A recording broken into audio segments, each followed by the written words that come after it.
بسم الله الرحمن الرحيم. تبارك الذي بيده الملك وهو على كل شيء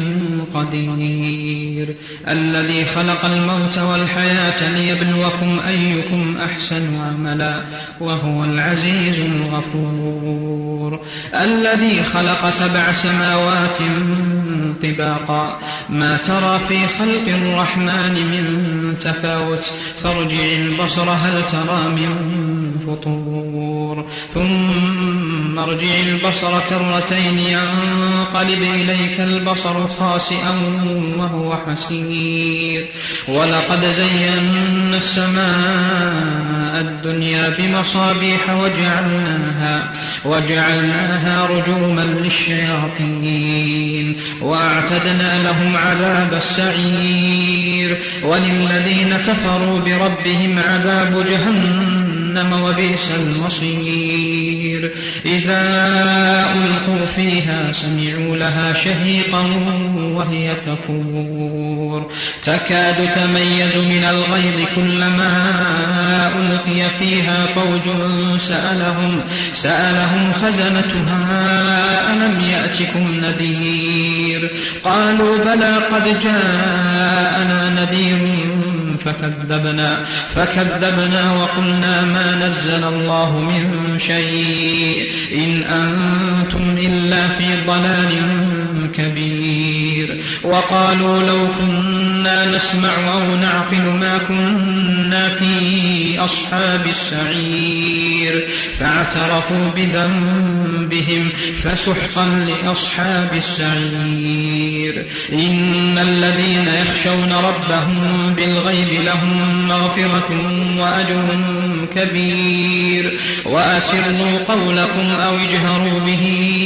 إنه عليم بذات الصدور، ألا يعلم من خلق وهو اللطيف الخبير، هو الذي جعل لكم الأرض ذلولا فامشوا في مناكبها وكلوا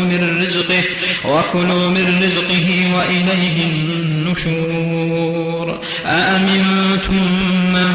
في السماء أن يخسف بكم الأرض فإذا هي تمور، أم أمنتم من في السماء أن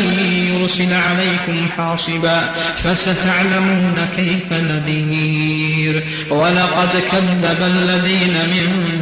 قبلهم فكيف كان نكير، أولم يروا إلى الطير فوقهم صافات ويقبض ما يمسكهن إلا الرحمن إنه بكل شيء بصير، أمن هذا الذي هو جند لكم ينصركم من دون الرحمن إن الكافرون إلا في غرور، أمن هذا الذي يرزقكم إن أمسك رزقه بل لجوا في عتو ونفور، أفمن يمشي مكبا على وجهه أهدى أمن يمشي سويا على صراط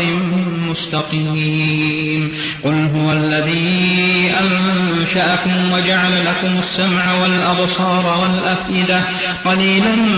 ما تشكرون، قل هو الذي ذرأكم في الأرض وإليه تحشرون، ويقولون متى هذا الوعد إن كنتم صادقين، قل إنما العلم عند الله وإنما أنا نذير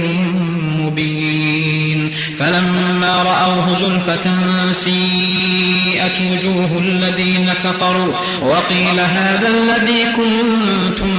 به تدعون، قل أرأيتم إن أهلكني الله ومن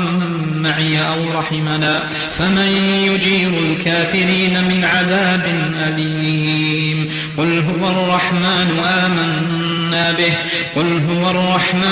آمنا به وعليه توكلنا فستعلمون من هو في ضلال مبين، قل أرأيتم إن أصبح ماؤكم غورا فمن يأتيكم بماء